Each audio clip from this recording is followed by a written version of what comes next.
Assalamualaikum warahmatullahi wabarakatuh. Alhamdulillahi rabbil alamin. Wassalatu wassalamu ala al-mabawuthi rahmatan lil alamin. Nabiyyina Muhammad wa ala alihi wa sahbihi wa man tabi'ahum bi ihsanin ila yaumiddin, amma ba'd.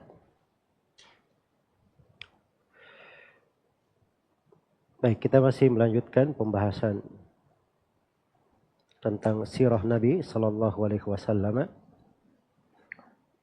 yang diuraikan di dalam Manzuma Al-Hafidh Al-Iraqi rahimahullahu ta'ala. Dan malam ini adalah pertemuan yang ke-10 untuk pembahasan kitab ini. Baik, kita akan memasuki pembahasan berikutnya tentang kisah awal Nabi sallallahu alaihi wasallam berhijrah ke Madinah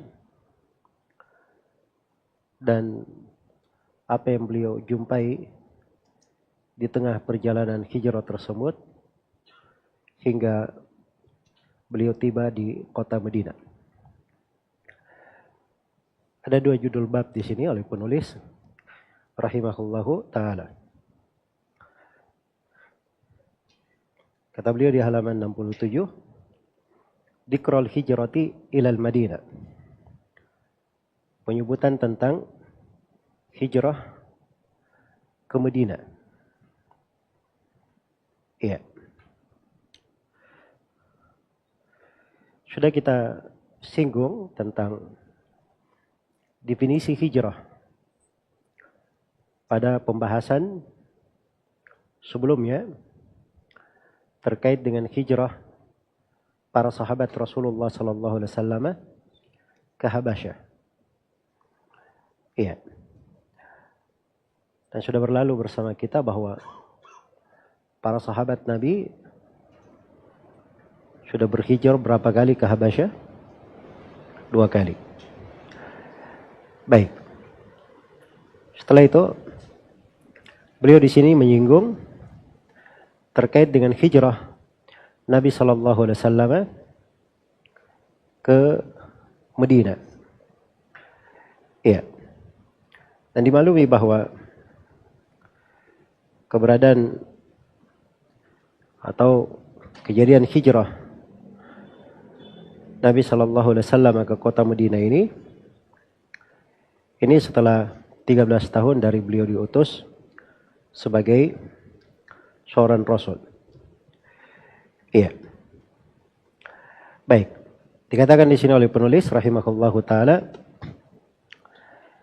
Dzikrul hijrati ilal Madinah, penyebutan tentang hijrah ke Madinah. Wa idh fashal Islamu bil Madinah hajara man yahfadhu fiha dinah. Ketika Islam itu telah tersiar di kota Madinah, sudah tampak di sana dan sangat tersebar sekali. Iya. Nah, ini sudah bisa dipahami ya dari penyebutan pembahasan sebelumnya terkait dengan baiatnya para sahabat radhiyallahu taala anhum di baiatul Aqabah yang pertama dan yang kedua, dan bagaimana Nabi sallallahu alaihi wasallam mengutus duta besar beliau ke kota Madinah, yaitu Mus'ab bin Umair radhiyallahu taala anhu. Iya. Dan penduduk kota Madinah hampir setiap rumah pasti ada yang masuk Islam di antara mereka. Maka menjadilah kota Madinah sebagai kota yang keislaman sangat kuat di sana, sangat tampak dan tersebar. Nah, inilah yang dibahasakan oleh penulis di sini. Wa idh fashal Islamu bil Madinah. Ketika Islam itu telah tersebar di kota Madinah, sudah tampak dengan sangat jelas. Iya. Kota Madinah itu Dikatakan Al-Madinah,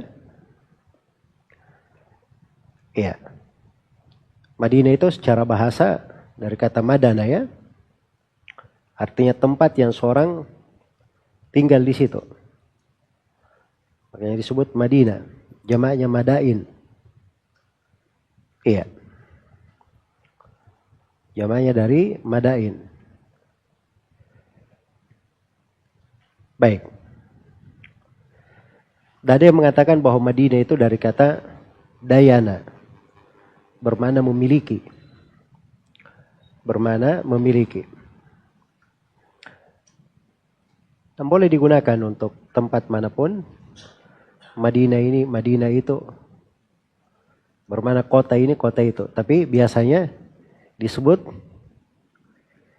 nama kotanya. Jelas ya? Di Jakarta, Madinah tuh Jakarta misalnya. Bandung, Madinah tuh Bandung. Ya, begitu. Tapi kalau Al-Madinah, itu yang dimaksud adalah kota Nabi Sallallahu Alaihi Wasallam. Disebut dengan nama Yathrib, disebut dengan nama Toba, disebut dengan nama Tayyibah. Iya. Ada beberapa penamaan dikenal dengannya kota ini. Kota Madinah. Baik. Hajara man yahfadhu fiha dina. Maka pada saat itu berhijrahlah orang-orang yang ingin menjaga agamanya di kota itu. Ini penjelasan maksud pokok dari hijrah. Oh, hijrah itu adalah penjagaan terhadap agama. Di mana dia bisa menegakkan agamanya di situ, menampilkan dari syiar-syiar dan simbol-simbol Islam. Iya. Dan itulah keberadaan para sahabat Rasulullah Sallallahu Alaihi Wasallam. Bagi mereka, agama adalah di atas segala sesuatu. Coba bayangkan ya, kaum muhajirin itu, kota Mekah adalah rumah-rumah mereka, tanah lahir mereka. Mereka punya dari harta benda di situ. Ya, apapun bentuknya, apakah rumah tinggal, sawah, perniagaan dan selainnya. Iya. Ketika mereka berpindah ke kota yang lain, maka itu adalah hal yang sangat berat di dalam jiwa. Dan dimaklumi ya bahwa sejumlah sahabat ketika sudah pindah ke kota Madinah, kemudian setibanya mereka di kota Madinah, dia dapati cuaca yang beda dengan kota Mekah. Ya, kota Madinah itu dikenal di masa itu kota yang ada penyakit panas. Jelas ya? Membuat badan itu panas. Iya. Jadi kadang sebagian sahabat itu mengingat kota Mekah, sedangkan mereka sudah berada di mana? Di Madinah. Ya. Ada di dalam lantunan syair-syair mereka. Sampai jerami-jerami kota Mekah juga dia ingat. Ya. Karena memang tabiatnya manusia itu dia cinta kepada negeri yang dia dilahirkan di situ. Iya. Karena itu kata seorang penyair, wa kam min manzilin ya'lafuhul fata wa haninuhu abadan li awwali manzili. Betapa banyak rumah yang seorang itu sudah familiar dengan rumah itu. Sudah senang akrab dengan rumah tersebut. Tapi hatinya itu selalu rindu kepada rumahnya yang pertama. Selalu rindu kepada rumahnya yang pertama. Iya. Jadi negeri kelahiran itu fitrah ya, seorang cinta kepada negerinya. Iya. Sama seorang dia berada di dalam negeri ini, dia cinta kepada negeri Indonesia ini sebagai tanah kelahirannya, tempat kepalanya jatuh di atas muka bumi ini. Di mana ibunya melahirkannya. Dia hidup dari udara negeri ini. Dia cinta kepada negerinya, itu tabiat. Tabiat. Baik. Nah, hal yang terkait dengan tabiat itu tidak dikatakan perkara yang disunnahkan, diwajibkan atau diharamkan, makruh. Dia dari hal-hal yang terkait dengan tabiat manusia. Bernilai pahala kapan? Kalau ada terkait dengan kebaikan-kebaikan, terkait dengan ibadah-ibadah. Nah, itu bernilai pahala. Iya. Karena itu hadits yang berbunyi hubbul watan minal iman, cinta tanah air bagian dari keimanan, itu dianggap hadits palsu oleh para ulama. Iya. Cinta tanah air bagian dari keimanan itu dilihat jenis kecintaannya apa. Kalau cinta tabiat itu nggak disebut keimanan atau tidak. Buktinya orang kafir juga cinta kepada negerinya, tempat dia lahir. Nah, dikatakan orang kafir beriman karena dia cinta kepada apa? Kepada negerinya. Tapi kalau dia cinta kepada negerinya karena dia adalah negeri Islam, kebanyakannya kaum muslimin, iya, negeri yang dia bisa banyak berbuat kebaikan di dalamnya, itu adalah hal yang baik. Mana-mana itu memang dianjurkan di dalam agama. Iya, karena itu ada satu pembahasan khusus di dalam bidang ilmu agama tentang pintu-pintu ketaatan sebagai seorang warga negara, warga tempat, penduduk negeri. Apa saja pintu-pintu ketaatan yang terkait dengan hal tersebut. Jadi maksudnya orang yang berhijrah itu adalah untuk menjaga agamanya. Dia rela meninggalkan dari kampung halamannya, tempat kelahirannya, demi agamanya. Iya. Ini pelajaran yang sangat berharga ya untuk kita semua. Bahwa kadang seorang itu berkorban sesuatu. Iya, mungkin pada saat itu manfaatnya tidak begitu kelihatan. Tapi di masa mendatang dia akan melihat berbagai kebaikan di belakangnya. Iya. Nah, para sahabat Rasulullah SAW yang terpenting bagi mereka adalah agama mereka. Karena hijrah ini diperintahkan. Karena ketika turun perintah hijrah itu kewajiban terhadap umat Islam. Orang-orang yang tidak berhijrah tanpa udzur itu diberikan ancaman keras terhadap mereka. Innal ladzina tawaffathumul malaika zalimi anfusihim qalu fima kuntum qalu kunna mustada'afina fil ard qalu alam takun ardullahi wasi'ah fatuhajiru fiha faulaika ma'wahum jahannam wa sa'at masira. Sungguhnya orang-orang yang diwafatkan oleh para malaikat dalam keadaan menzalimi diri-diri mereka. Jadi sebutkan menzalimi diri-diri mereka. Maka malaikat akan bertanya, di mana kalian? Mereka berkata, kami tertindas di atas muka bumi. Maka malaikat bertanya, bukankah bumi Allah itu luas? Sehingga kamu bisa berhijrah kepadanya. Ini suatu makna kehidupan lain di dalam kehidupan seorang mukmin. Bagi seorang mukmin itu tanah airnya bukan segala-galanya. Tapi bagi seorang mukmin, seluruh bumi Allah, seluruh bumi ini itu adalah bumi Allah. Tempat dia bisa menegakkan ibadahnya kepada Allah Subhanahu wa taala. Karena itu di negeri manapun dia tidak bisa menegakkan agama, dia boleh berpindah. Semuanya adalah bumi Allah Subhanahu wa taala. Iya. Alam takun ardullahi wasi'ah fatuhajiru fiha. Bukankah bumi Allah itu luas sehingga kalian bisa berhijrah kepadanya? Maka mereka ini, orang-orang yang berhijrah ini, tidak berhijrah tanpa udzur ini, dikatakan mereka tempat-tempat tinggalnya adalah neraka jahanam. Itu adalah seburuk-buruk tempat kembali. Jadi turun hijrah, ada perintah syariat, pelaksanaan kewajiban. Dan diantara maknanya juga adalah untuk menjaga agama mereka. Iya.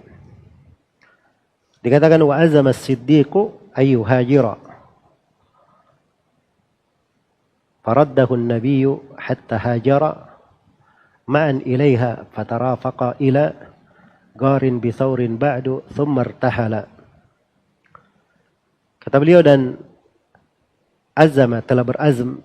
Azam itu artinya dia berniat dengan apa? Sangat kuat. Fa idza azamta fatawakkal 'ala Allah. Kalau kamu sudah berazam, bertawakkallah kepada Allah. Begitu Abu Bakar As-Siddiq sudah azam untuk berhijrah, Nabi menolaknya atau Nabi menahannya hingga keduanya berhijrah bersama. Iya. Jadi ini ada dua kalimat ya, ayyuhajira pakai alif, hatta hajara pakai alif juga, tapi alifnya di sini beda ya. Kalau alif yang pertama yuhajira itu lil itlaq namanya kalau bahasa Arab. Kalau hatta hajara itu alif lit tathniyah untuk dua orang. Kalau yuhajira lil itlaq ini karena mengikuti qafiyah saja. Mengikuti apa namanya? Timbangan syairnya. Baik, sampai keduanya Nabi dan Abu Bakar berhijrah bersama. Berhijrah bersama. Ilaiha, kepadanya. Berhijrah ke mana? Ke kota Madinah. Iya. Fatarafaqa ila, maka keduanya saling menemani, maksudnya berjalan bersama, ila garin bithaurin, ke sebuah gua di Gunung Thaur, di Bukit Thaur. Iya. Ini sekarang kalau ada orang pergi umroh, biasanya jemaah-jemaah umroh itu oleh sopir-sopirnya, ketika ada keliling-keliling kota Mekah dibawa ke Bukit Thaur ini. Baik. Ila garin bi thaurin ba'du. Ya. Tsumma irtahala. Kemudian dari situlah mereka melakukan rihlah. Melakukan perjalanan. Iya. Baik. Jadi sini penyebutan bahwa ketika berhijrah, Nabi SAW berhijrah bersama siapa? Abu Bakar As-Siddiq radhiyallahu ta'ala anhu. Iya. Jadi Abu Bakar As-Siddiq ini sudah berniat berhijrah. Tapi tiap kali minta izin kepada Nabi, Nabi berkata, jangan tergesa-gesa. Ya barangkali kamu ada kawan nanti. Beliau cuma berucap seperti itu. Jangan tergesa-gesa, barangkali kamu ada kawan nanti. Jadi setiap kali Abu Bakar minta izin untuk berangkat, diucapkan seperti itu. Jelas ya?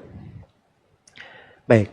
Dan subhanallah, semua orang yang berhijrah dari para sahabat, itu mereka keluar dalam keadaan sembunyi-sembunyi. Kecuali Umar ibn Khattab radhiyallahu ta'ala anhu. Beliau keluar berhijrah dalam keadaan menenteng pedangnya. Iya. Lalu beliau datangi orang-orang Quraisy yang sedang berada di Ka'bah. Kemudian beliau tawaf 7 kali. Setelah itu beliau sholat. Lalu dia datangi orang-orang Quraisy itu. Saya akan hijrah ke Madinah. Kalau ada yang ingin kehilangan, ada yang ingin keluarganya kehilangan dirinya, atau orang sudah tidak cinta lagi kepada hartanya, ikutilah saya nanti, halangi saya. Ya. Maka semuanya diam, tidak ada yang berani kepada siapa? Umar Ibn Khattab radhiyallahu taala. Tapi sahabat yang lain mereka pergi diam-diam. Iya. Jelas ya?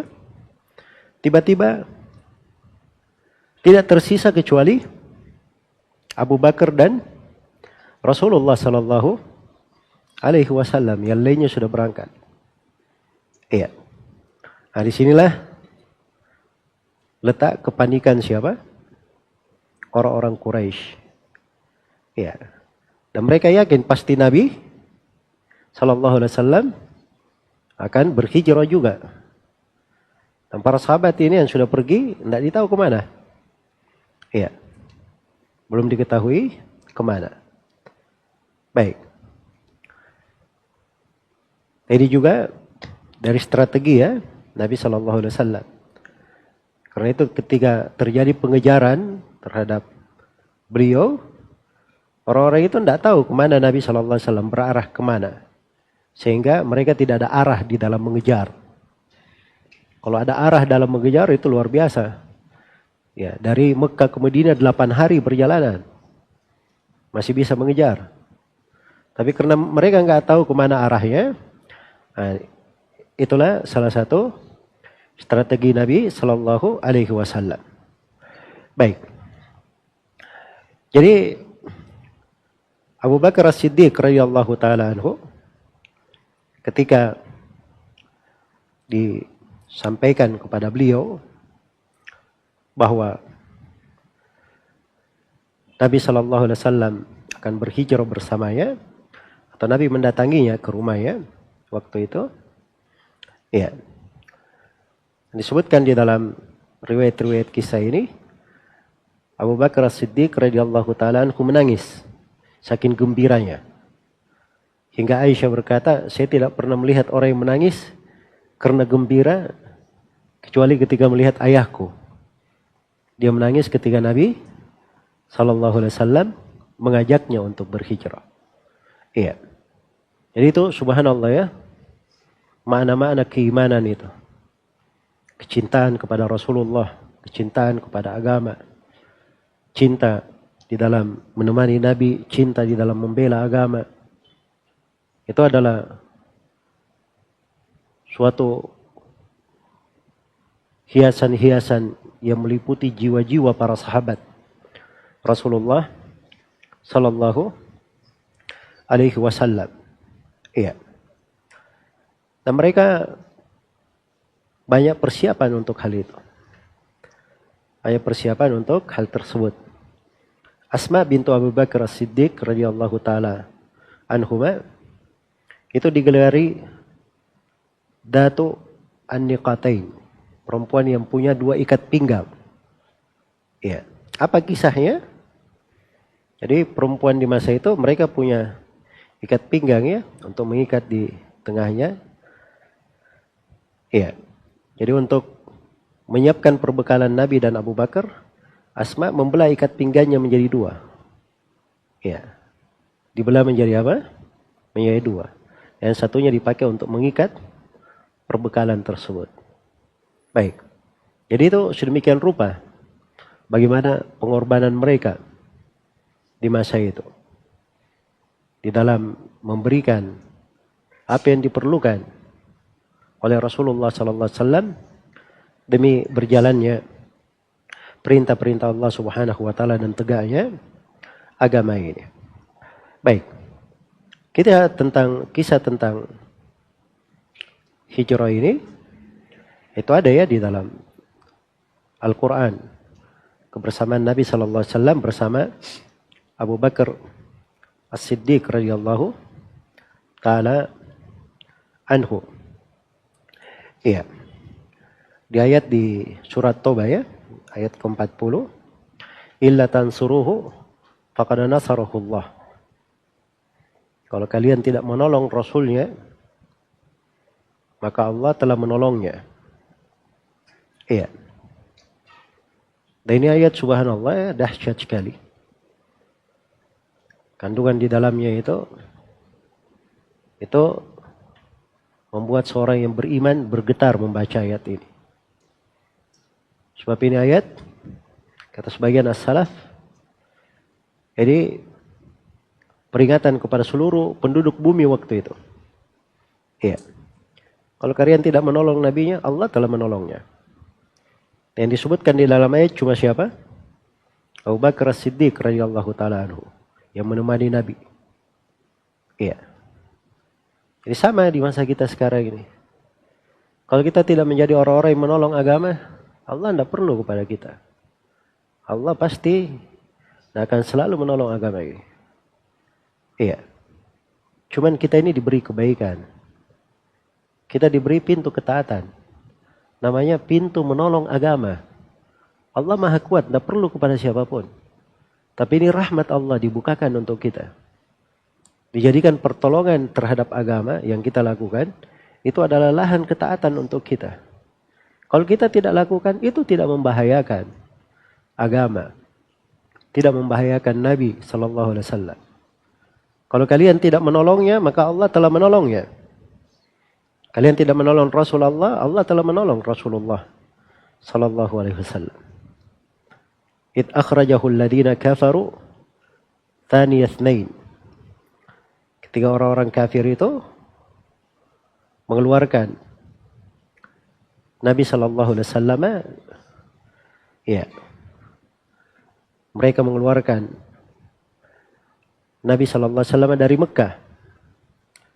Ya. Dan beliau adalah salah seorang dari 2 orang. Jadi maksudnya yang berhijrah itu berapa orang? 2 orang. Ya kalau dikatakan tsaniyat nain berarti 2. Dia salah satu dari keduanya.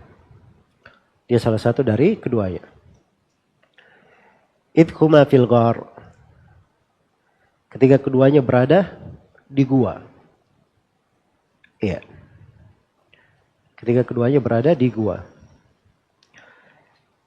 Ya, terkait dengan masalah keberadaan di gua ya, itu ada penyebutan di buku-buku sirah.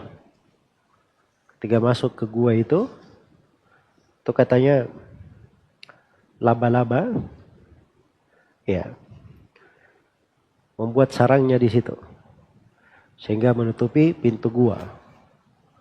Demikian pula ada burung yang membuat sarang lalu bertelur di situ.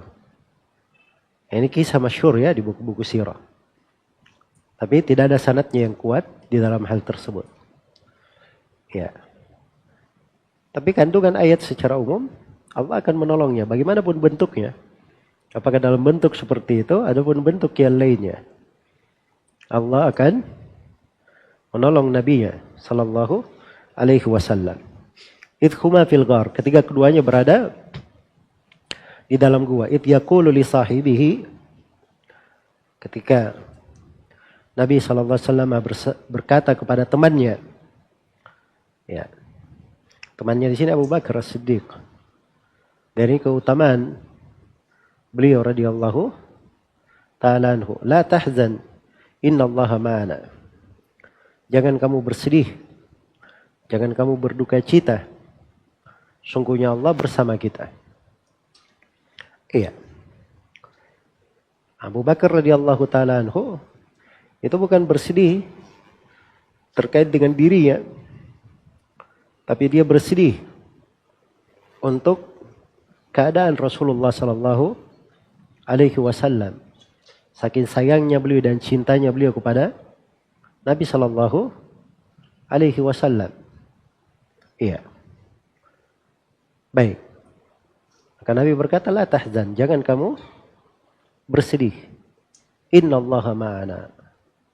Sungguhnya Allah bersama kita. Datang di dalam riwayat hadits ini, dalam hadits-hadits terkait dengan makna ayat ini, Nabi SAW berkata kepada Abu Bakar, ya Abu Bakar, ma dhannuka bithnaini Allahu thalithuhuma. Wahai Abu Bakar, apa sangkaanmu 2 orang dan Allah adalah yang ketiga dari mereka? Iya. Maka ini makna dari ayat ini, la tahzan innallaha ma'ana. Jangan kamu merasa lemah atau jangan kamu bersedih hati. Sungguhnya Allah bersama kita. Ini kebersamaan di sini ma'iyah namanya ya. Ma'iyah. Ma'iyah yang bernama an-nusra wa ta'yid. Pertolongan, bantuan, dan penguatan dari Allah Subhanahu wa ta'ala. Itu makna ma'iyah di sini. Kebersamaan Allah. Iya. Fa'anzalallahu sakinatahu alaihi. Maka Allah Subhanahu wa ta'ala menurunkan ketenangannya kepada Nabi Muhammad sallallahu alaihi wasallam. Wa ayyadahu biyunudin lam tarauha. Dan Allah membantunya dengan tentara-tentara yang kalian tidak melihatnya. Ya, tentara-tentara yang kalian tidak lihat ini, itu tidak bisa diprediksi apa makna tentara-tentara di sini. Karena Allah telah mengingatkan, wa ma ya'lamu junuda rabbika illa huwa. Tidak ada yang mengetahui bagaimana tentara-tentara Allah itu, bagaimana banyaknya, berapa banyaknya, kecuali Dia saja. Iya. Jelas ya? Karena itu tidak ada yang bisa menduga. Siapa yang menduga bahwa Abraha dan pasukan gajahnya ya dibinasakan sedemikian rupa dengan burung apa? Ababil. Ya, itu belum pernah ada di sejarah sebelumnya. Ya, jelas ya? Tapi tidak ada yang menduga tentara-tentara Allah, tidak ada yang mengetahuinya kecuali Dia. Wa ja'ala kalimatal ladzina kafaru sufla. Dan Allah menjadikan kalimat orang-orang kafir itu adalah rendah. Iya. Wa kalimatullahi hiyal ulya. Dan kalimat Allah itulah yang paling tinggi. Wallahu azizun hakim. Sungguhnya Allah maha perkasa, lagi maha hakim. Yang maha memutuskan hukum. Bisa juga diartikan yang maha bijaksana. Yang maha bijaksana. Iya. Baik. Jadi kalimat orang-orang kafir berupa kesyirikan, kekufuran itu akan selalu rendah hingga hari kiamat. Dan kalimat Allah ini kata Ibnu Abbas itu adalah la ilaha illallah. Kalimat la ilaha illallah itu akan selalu ditinggikan. Itulah yang tertinggi. Dan akan selalu ditinggikan di dunia maupun di akhirat. Iya. Karena itu semua yang terkait dengan kehidupan, pasti kalimat la ilaha illallah ditinggikan di situ. Di dunia, sakaratul maut, seorang selamat dari adab kubur kalau dia berucap la ilaha illallah. Di alam kubur, dia selamat kalau bisa menjawab la ilaha illallah. Demikian pula di hari kiamat. Iya. La yatakallamuna illa man adina lahur rahman wa qala sawaba.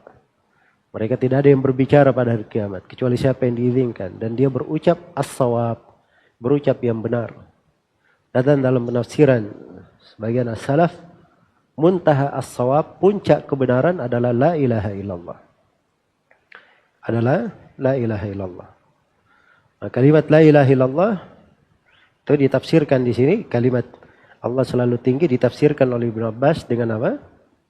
La ilaha illallah. Baik. Jadi ini ayat terkait dengan masalah hijrahnya Nabi SAW. Adapun bagaimana rincian perjalanan dan seterusnya, ya kisah-kisah yang saya terangkan tadi, mungkin ada sebagian kisah ya diterangkan, tapi ini ayat sudah cukup memberikan gambaran. Kemudian kata beliau, "Tsummartahala", kemudian keduanya pergi. Dan perginya ini di waktu duhur, karena tidak ada yang menduga ya. Mereka tidak tahu bahwa Nabi sudah keluar dari rumahnya. Ya, kita akan kisahkan nanti bagaimana beliau keluar dari rumahnya. Beliau mendatangi Abu Bakar As-Siddiq di waktu duhur. Lalu pergi. Wa ma'ahuma Amiru maula Siddiq wa ibnu Uraiqitin dalilun lit-tariq. Dan bersama keduanya ada Amir Maula As-Siddiq. Amir ini budak yang dibebaskan oleh siapa? Abu Bakar As-Siddiq radhiyallahu ta'ala anhu. Ya. Ini yang menemani mereka di dalam hijrah tersebut. Baik. Jadi Amir nama lengkapnya Amir bin Fuhairah Maula As-Siddiq. Dia tadinya budak dibebaskan oleh Abu Bakar. Dan Ibnu Uraiqit itu namanya Abdullah. Abdullah Ibnu Uraiqit Ad-Di'li. Nisbat kepada Bani Di'il. Iya. Baik. Dalilul littariq. Sebagai penunjuk jalan. Ya, jadi seorang itu kalau mau melakukan perjalanan dia ambil sebab-sebab. Ya. Jelas ya? Jangan, oh saya melakukan perjalanan tawakal 40 hari. Tawakal. Lalu tawakal bagaimana? Istri kamu lagi hamil. Ada Allah yang menjaganya. Ya, Masya Allah. Itu disebut ya dari karomah sebagian orang yang senang keliling-keliling itu. Katanya dia keluar berapa lama gitu. Tawakal saya. Istri kamu bagaimana sedang hamil? Ya, ada Allah yang menjaganya. Saya tinggalkan dia. Ya, untuk Allah. Terus dia ceritakan dari karomahnya. Katanya istri saya dimudahkan melahirkannya. Bagaimana caranya dimudahkan? Ya, ketika sudah mau melahirkan diantar oleh tetanggaku pergi melahirkan. Ya, tetangganya laki-laki diantar oleh laki-laki yang bukan apa? Bukan mahram. Baik, ini suatu tidak masuk akal. Jelas ya? Dan syariat itu tidak seperti itu. Jadi ambil perbekalan, ada penunjuk jalan. Ini Rasulullah Sallallahu Alaihi Wasallam. Mengambil sebab-sebab. Baik. Mengambil sebab-sebab di dalam hal tersebut. Datang di dalam tafsir ayat di surah Al-Anfal ayat ke-30. Surah Al-Anfal ayat ke-30. Wa idh yamkuru bika alladhina kafaru liyuthbituka aw yaqtuluka aw yukhrijuk wa yamkuruna wa yamkurullah wallahu khairul makirin. Ketika orang-orang kafir membuat makar terhadap kalian atau terhadap engkau Nabi Muhammad, liyuthbituk, untuk menangkapmu atau memenjarakanmu, iya, au yaqtuluk, atau untuk membunuhmu, au yukhrijuk, atau mengusirmu. Mereka punya berbagai makar ya. Wa yamkuruna wa yamkurullah. Mereka memikirkan tipu daya, makar-makar mereka ini. Mereka pikirkan, mereka rencanakan. Tapi Allah juga merencanakan makar untuk mereka. Wallahu khairul makirin. Dan Allah sebaik-baik pembalas makar. Sebaik-baik pembalas tipu daya. Iya. Jadi disebutkan di tafsir ayat ini kisah yang masyhur ya di buku-buku sirah. Dan disebutkan di tempat ini di berbagai tempat buku sirah bahwa ketika Nabi sallallahu alaihi wasallam sudah mau keluar atau orang-orang Quraisy sudah melihat orang yang masuk Islam ini sudah pada hilang, pada pergi. Iya. Dan mereka sudah punya firasat bahwa kaum muslimin ini nanti akan memiliki kekuatan di masa mendatang. Dan pasti mereka akan datang terhadap orang-orang Quraisy. Iya. Jelas ya? Karena berbagai ayat turun sudah terkait dengan mereka. Maka orang-orang Quraisy ini pentolan-pentolannya pun berkumpul. Iya. Mereka berkumpul untuk hal tersebut. Jadi katakan pentolan-pentolan mereka berkumpul waktu itu. Ada Utbah ibn Rabi'ah, Syaibah ibn Rabi'ah, Abu Jahal bin Hisham, Abu Sufyan, Ta'imah ibn Adi, Syaibah ibn An-Nadhr ibn Al-Harith, Abu Al-Bakhtari ibn Hisham, Zam'a ibn Al-Aswad, Hakim bin Hizam, ya, Nabi dan Munabbih, Ibn Al-Hajjaj, Umayyah bin Khalaf. Ya, ini tokoh-tokoh Quraisy berkumpul. Maka pada saat itu disebutkan iblis datang. Berwujud seorang syekh tua. Dia mengaku bahwa dirinya berasal dari Najd. Iya. Ketika ditanya, kamu siapa?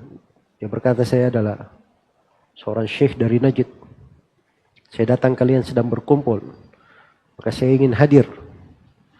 Ya, dan kalian akan mendapati nanti dari saya ide-ide dan nasihat-nasihat yang cemerlang. Maka dia pun dipersilahkan masuk. Ya. Akhirnya berbicaralah mereka bagaimana membuat makar terhadap Nabi sallallahu alaihi wasallam. Ya. Membuat makar. Berbagai macam makarnya. Ada yang berkata, kita penjara saja dia di rumah ya. Iya. Kita kunci pintu-pintunya. Ya. Jelas ya? Tapi kita beri makan. Supaya dia tidak bisa kemana-mana. Ya. Tidak bisa kemana-mana. Baik. Kata syaitan, itu pendapat yang sangat jelek pendapat kalian. Kata iblis ini yang berwujud syekh. Ya lihat saja kalau kalian penjara dia di rumah. Tapi pemikiran dia tetap keluar. Ya dari belakang pintu yang kalian kunci itu ke kawan-kawannya. Kawan-kawannya nanti akan datang dan membunuhi kalian. Merampas apa yang di tangan kalian. Akhirnya peserta rapat yang lainnya berkata benar syekh ini. Nah, ganti lagi. Ide yang lain. Ya. Ada yang berkata begini saja. Kita bawa dia di atas kendaraan, di atas unta. Kita keluarkan. Iya. Maka kalau sudah terusir, dia mau bikin apapun tidak ada masalah. Iya. Maka iblis berkata, ini bukan pendapat yang cocok untuk kalian pegang. Iya. Cocok untuk kalian pegang. Coba perhatikan orang ini. Dia punya keindahan dalam berbicara, manis ucapannya. Ya. Hati-hati bisa dia pegang. Nanti kalau dia sudah mengumpul banyak orang, mereka akan datang nanti mendatangi kalian di sini, ke negeri kalian. Iya. Baik. Kata mereka, iya betul, kita jangan ambil pendapat ini. Maka Abu Jahal waktu itu berkata, ya demi Allah saya akan beri kepada kalian pendapat. Ya, saya pikir pendapat saya ini adalah pendapat yang paling jitu. Ya. Dari setiap orang-orang Quraisy, ya. Dari dalam Quraisy itu ada banyak suku lagi. Dari setiap suku Quraisy ini diambil satu orang anak muda. Diambil satu orang anak muda. Dipilih. Semuanya membawa pedang terhunus. Kemudian mendatangi Nabi Muhammad dan menebas Nabi Muhammad dengan tebasan bersamaan. Ya, kalau Bani Hashim datang menuntut darahnya, nah, tuntutlah semua orang ini. Semuanya terlibat dalam pembunuhan. Dan tidak mungkin mereka bisa menuntut darahnya. Maka kata iblis, sadaqah hadal fatah. Benar ini anak muda ini. Dia tunjuk kepada Abu Jahal. Ini yang paling bagus pendapatnya. Jadi iblis juga ikut bermusyawarah ya. Ya. Subhanallah. Baik. Jadi itu disebutkan ya di dalam buku-buku tarikh. Jadi mereka pun datang. Ya. Mendatangi Nabi SAW untuk hal tersebut di rumah beliau. Maka disebutkan bahwa Jibril mendatangi Nabi dan mengabarkan. Dan beliau diperintah malam itu jangan tidur di tempat tidurnya. Iya. Dan diberitahu bahwa Nabi telah diizinkan untuk berhijrah. Maka Rasulullah memerintah Ali bin Abi Thalib untuk tidur di tempat tidur Nabi SAW. Dan diperintah untuk berselimut dengan burda beliau. Iya. Dan beliau jamin bahwa tidak akan ada perkara yang tidak menyenangkan yang menyentuhmu nanti. Lalu Nabi SAW sendiri keluar melewati kaum musyrikin yang berkumpul itu. Ya, nah itu kisah Nabi mengambil tanah, melemparkan di atas kepala mereka sambil beliau membaca ayat-ayat pertama di surah Yasin, inna ja'alna fi anakihim aglalan, ya dan seterusnya ya sampai ke ayat fahum la yubsirun. Ya. Itu dihasankan oleh sebagian para ulama ahli hadis. Memandang bahwa riwayat itu adalah riwayat yang hasan.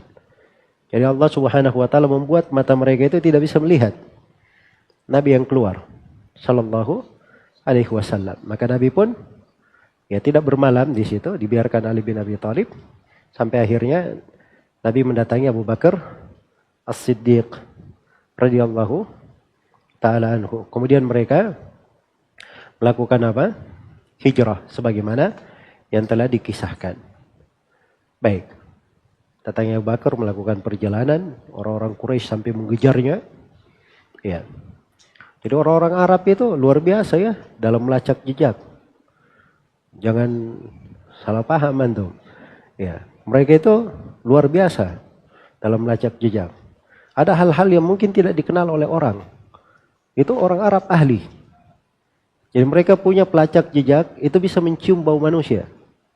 Ya. Orang yang dia tahu ini si fulan dari kabilah ini sudah lewat di sini. Hanya sekedar apa? Mencium saja. Ya. Kalau melacak jejak dengan telapak kaki, ini sudah basi ya di kalangan orang Arab. Kalau telapak kaki. Dia bisa tahu ini kaki ini dari kabilah ini, kaki ini dari kabilah ini. Ya. Sampai kalau ada yang diragukan, misalnya seperti kejadian Usama bin Zaid diragukan anaknya Zaid ibnu Harithah. Waktu itu ada yang meragukan ya. Ya. Jadi datang orang yang ahli seperti itu. Lalu dia melihat kaki Usama dan Zaid bin Harithah. Terus dia beri hukum. Ini kaki dua orang ini mirip. Berasal dari satu keturunan. Artinya memang benar. Ini ayah dengan anak. Maka Nabi bergembira dengan hal tersebut. Bergembira. Bukan artinya beliau percaya berita hoax ya. Tapi itu adalah kabar yang membuat suara semakin tenang. Itu keahlian dimiliki. Bersama dengan keahlian mereka yang hebat itu, mereka tidak bisa menemukan Nabi dan Abu Bakar As-Siddiq radhiyallahu taala anhu. Ini pertolongan Allah terhadap Nabi ya. Karena itu seorang apabila dia berada di atas kebenaran, di atas jalan yang lurus, tidak usah takut siapapun dari manusia. Dia pikir makar apapun. Iya. Bikin makar apapun. Wa yamkuruna wa yamkurullah wallahu khairul makirin. Mereka membuat tipu daya, Allah juga merencanakan tipu daya untuk mereka. Dan Allah adalah sebaik-baik yang membalas tipu daya. Ini sifat khairul makirin. Dari Asmaul Husna ya, khairul makirin, Asmaul Husna. Ya, sebaik-baik pembalas apa? Pembalas makar. Iya. Kalau pembuat makar, itu sifat tercela. Tapi kalau membalas makar, itu menunjukkan kekuatan, keagungan. Itu sifat Allah, Al-Qawi, Al-Aziz. Ya, jelas ya? Orang kafir bikin makar dibalas dengan hal yang mereka tidak sangka-sangka. Iya. Ternyata apa yang dilakukan oleh Nabi, fa'akhadhu nahwa tariqis sahili wal haqqu lil aduwi khairu syagili. Maka Nabi Abu Bakar sedang bersama penunjuk jalannya, mereka ambil jalan apa? Ke arah tepi pantai. Iya. Jelas ya? Mereka nggak menyangka ke sana. Arah mereka berjalan. Iya. Wal haqqu, dan Allah yang maha benar. Ya, ini dari keindahan penulis ya, ini balaghah namanya. Beliau memilih dari Asmaul Husna nama Al-Haq. Ya, karena dia menunjukkan kebenaran. Dia menyesatkan siapa yang dia kehendaki untuk disesatkan. Sehingga tidak kenal kebenaran. Maka para musuh ini orang-orang Quraisy dibuat sibuk dengan hal yang lain. Dibuat sibuk dengan apa? Hal yang lain. Tabi'akum Suraqatu ibnu Maliki yuridu fatkan wahwa gairu fatiki.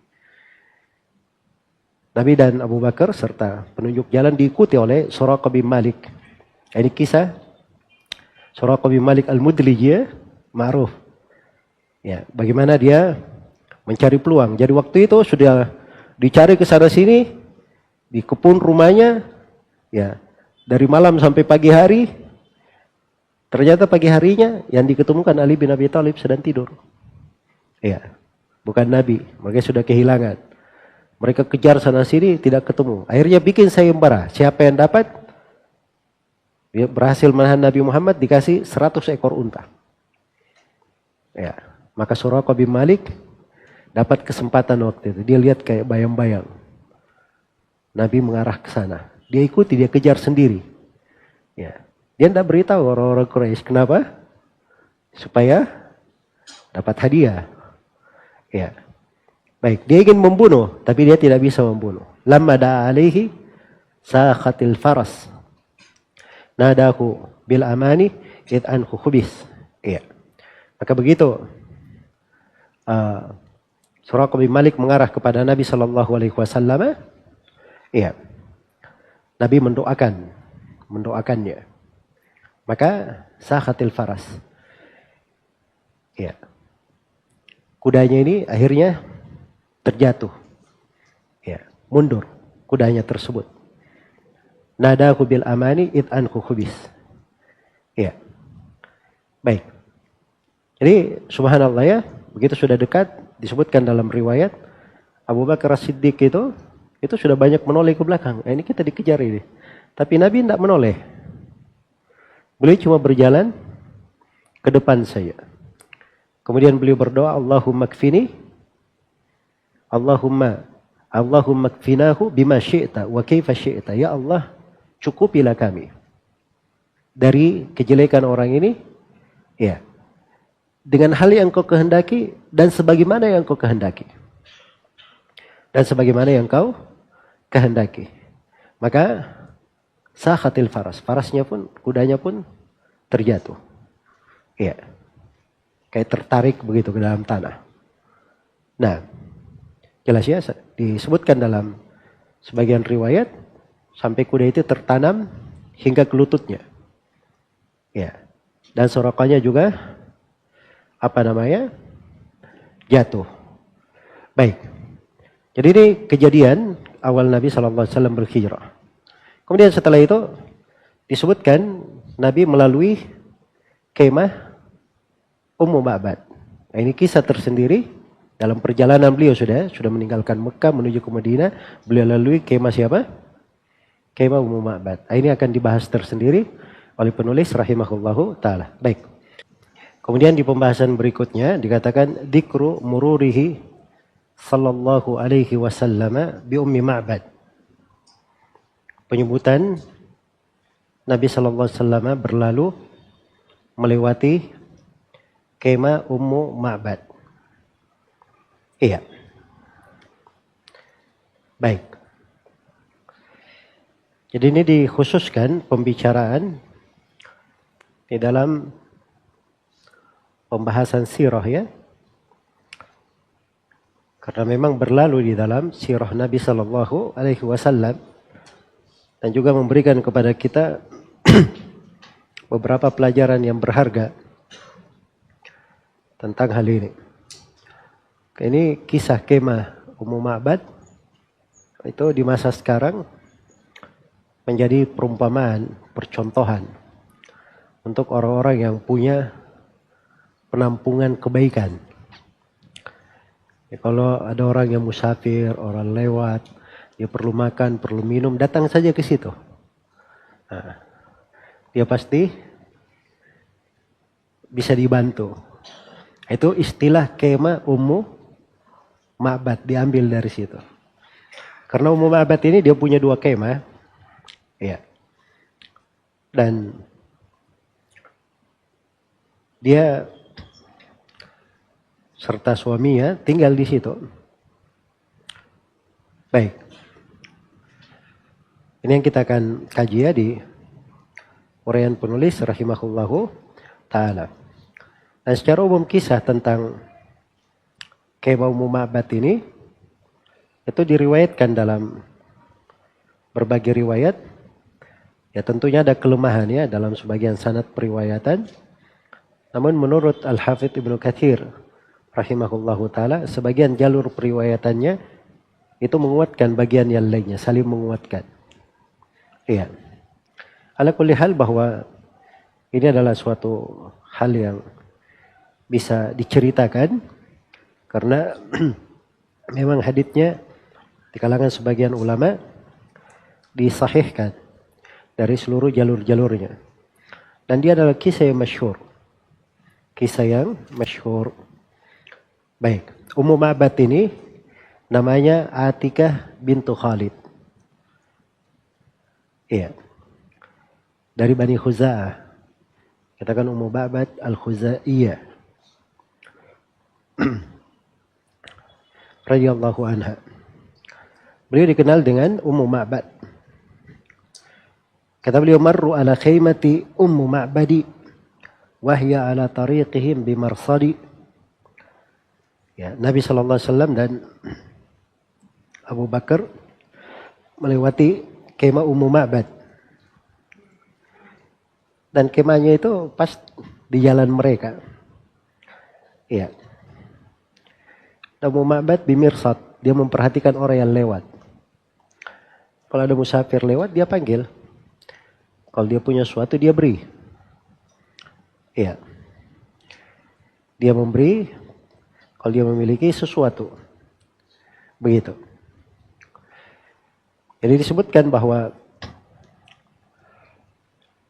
Nabi SAW ketika berlalu bersama Abu Bakar, dan sudah diterangkannya ada budak Abu Bakar, Amir bin Fuhairah, serta penunjuk jalannya, Abdullah bin Uraikid, Al-Laythi. Mereka melewati kemah Ummu Ma'bad Al-Khuzaiyah.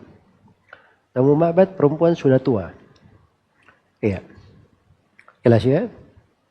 Jadi disebutkan tidak seperti keumuman orang-orang Arab dalam hijabnya, karena memang sudah tua, biasanya orang-orang tua itu ada kelonggaran di dalam hal tersebut.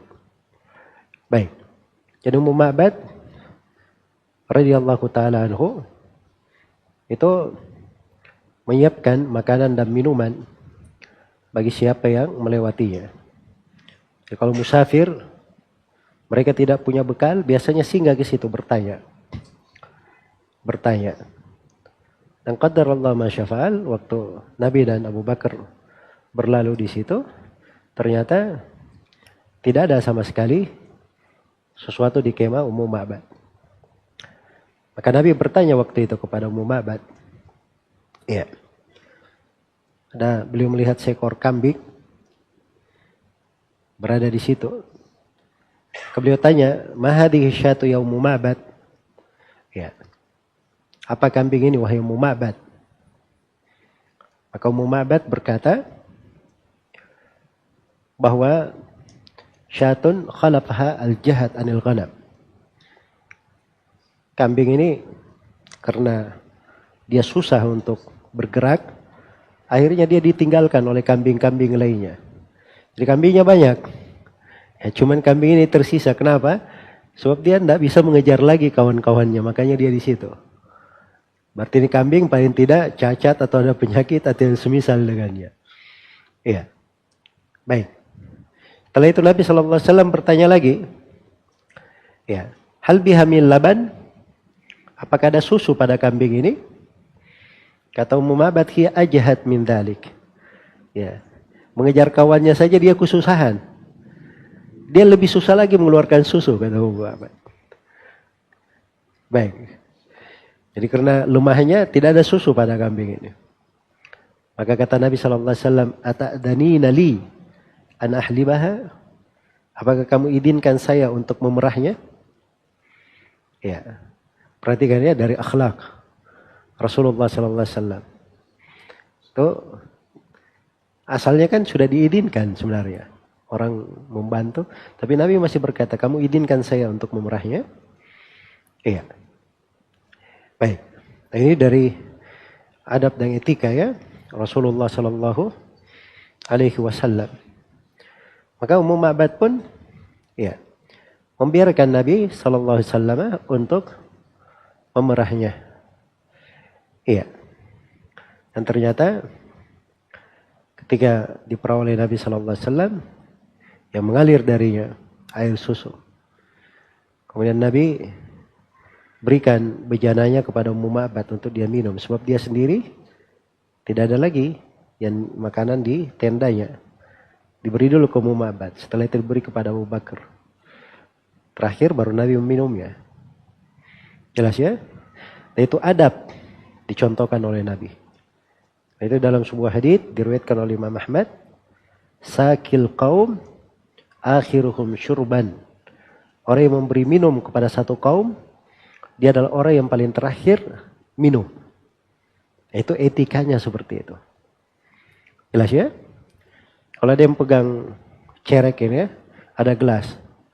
Ya dia bagi orang minum. Dia juga belum minum. Jangan dia minum dulu, kasih dulu orang minum. Siram. Nah, selesai semuanya minum, baru dia minum. Ya, itu etika dan adabnya. Jelas ya? Itu diucapkan oleh Nabi secara nas yang saya sebutkan tadi dan dicontohkan oleh Nabi secara perbuatan. Itu ada haditsnya di riwayat Bukhari Muslim. Dari hadits Abu Hurairah ketika Nabi mengundang Ahlus Suffah ke rumahnya. Maka beliau keluarkan satu bejana berisi susu. Maka Nabi perintah kepada siapa? Kepada Abu Hurairah untuk memberi minum dengan susu ini. Jadi Abu Hurairah memberi minum dulu kepada kawan-kawannya. Minum semuanya, disuruh minum sampai sepuas-puasnya. Ya. Sampai Abu Hurairah khawatir nanti tidak kebagian. Ya, karena Abu Hurairah paham etikanya, yang memberi minum kapan dia minum? Terakhir. Ya. Jadi Abu Hurairah membagi dulu. Dia tidak berkata saya minum dulu ya Rasulullah. Tidak. Nah, minum puas terus sampai ke Abu Hurairah. Ya. Sampai ke Abu Hurairah. Minum wahai Abu Hurairah. Terus Abu Hurairah minum. Sudah ya Rasulullah, saya sudah kenyang. Terus kamu minum. Ya. Tambah lagi minum sama Abu Hurairah.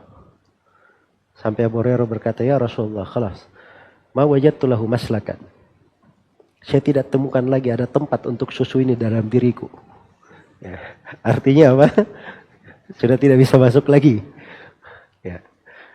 Maka setelah itu Nabi pun meminum. Kata Abu Hurairah sampai melihat kepuasan minum susu itu di jari jemari beliau.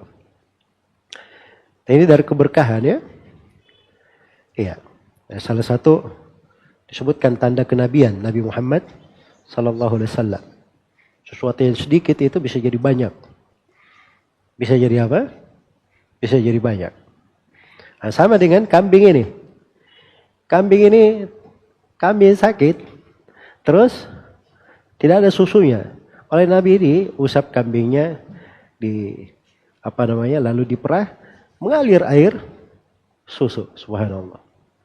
Ya, penuh bejana minum Muhammad, minum Abu Bakar, Rasulullah minum.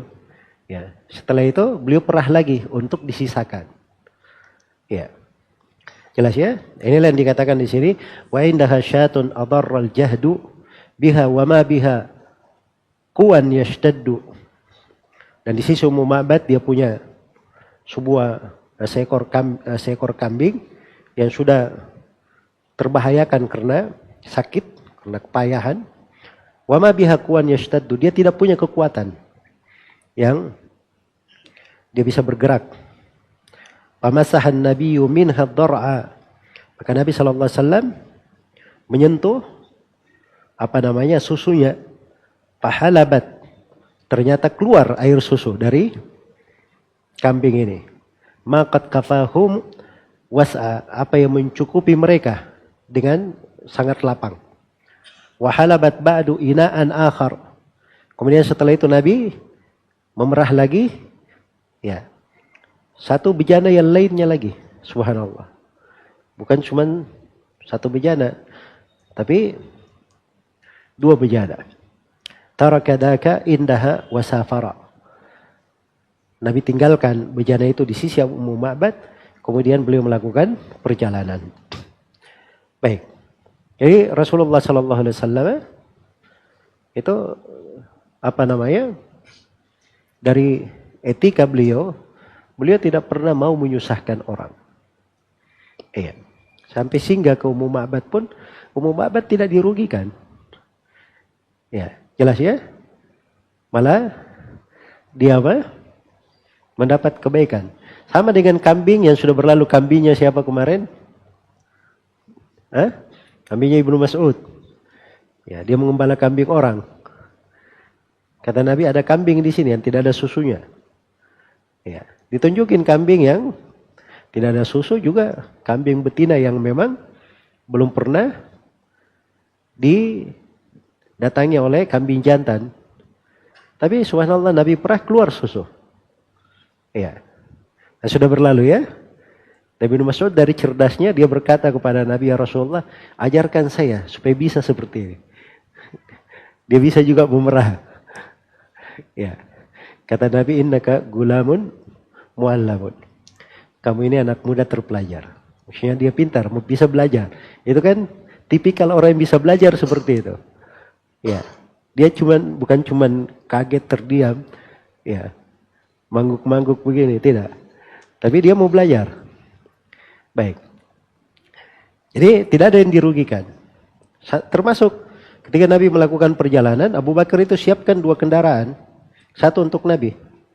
Dan Nabi waktu itu minta, ini kendaraan bukan gratis ya, beri harganya. Saya beri apa? Harganya. Itu dari akhlak Rasulullah sallallahu alaihi wasallam. Sama nanti di kisah awal kali beliau datang di kota Madinah. Ketika akan membangun Masjid Quba. Tanah yang beliau akan bangun di Masjid Quba itu tanahnya Bani Najjar. Maka panggil mereka supaya tanahnya diberi harga. Tapi Bani Najjar bersumpah bahwa harganya mereka hanya minta kepada Allah Subhanahu wa taala saja. Itu diterima oleh Nabi. Tapi dasarnya Nabi sallallahu alaihi wasallam tidak suka menyusahkan orang. Ya. Ini akhlak Rasulullah sallallahu alaihi wasallam. Baik, jadi Nabi tinggalkan dalam keadaan ada bekal untuk Ummu Ma'bad. Dan di haditsnya disebutkan kisah ya.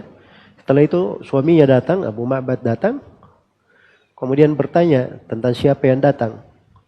Maka Ummu Ma'bad berucap kalimat-kalimat menggambarkan sifat Nabi sallallahu alaihi wasallam. Ini mungkin kita akan baca nanti ya di Syama'il Muhammadiyah. Di situ lebih terang. Iya, tentang bagaimana sifat-sifat Nabi sallallahu alaihi wasallam. Ya, digambarkan dari tubuhnya, wajahnya, cahaya mukanya dan seterusnya. Ya, sampai Abu Ma'bad berkata, "Oh, inilah orang Quraisy yang dicari oleh orang-orang Quraisy. Saya sudah dengar tentang dia. Andai kata saya menjumpainya, maka sungguh saya akan mengawaninya dan membelanya." Dan Ummu Ma'bad serta Abu Ma'bad dua-duanya masuk Islam. Ya, setelah itu keduanya masuk Islam. Karena itu dua-duanya disebutkan oleh para ulama di buku-buku biografi yang memuat nama-nama para sahabat Rasulullah sallallahu alaihi wasallam. Dan katanya setelah itu terdengar di gunung ada suara yang menyinggung ya tentang 2 orang musafir yang lewat lalu singgah di kemah Ummu Ma'bad. Terdengar suara yang keras ini ya di kota Mekah ya. Di kota Mekah dan tidak diketahui siapa yang bersuara. Disebutkan begitu ya. Dan ketika mendengar suara tersebut, maka sebagian perempuan dari sahabiat yang masih tersisa di kota Mekah yang belum berhijrah itu langsung mengetahui bahwa Nabi Shallallahu Alaihi Wasallam itu berarti dia berarah ke kota Madinah. Sebab kalau lewat ke kemah Ummu Ma'bad itu berarti jalan kemana? Jalan ke kota Madinah. Baik. Jadi inilah kisah tentang kemah Ummu Ma'bad. Ya, seorang perempuan yang dengan sekali lihat dia bisa mengetahui kadar Nabi Shallallahu Alaihi Wasallam, ya bisa memperhitungkan tentang akhlak beliau, ya dan juga kita bisa memetik dari sini bagaimana Rasulullah Shallallahu Alaihi Wasallam itu dimanapun beliau berada, beliau bertemu dengan manusia, pasti ada hal-hal yang baik. Beliau meninggalkan kesan yang baik di hati orang, ya itu akhlak yang baik, jelas ya dalam kehidupan. Seorang itu hidup bagaimana dia berjumpa siapapun, dia tinggalkan kesan yang baik di hati manusia. Paling tidak jangan dia goreskan suatu luka atau kesan yang jelek di hati manusia.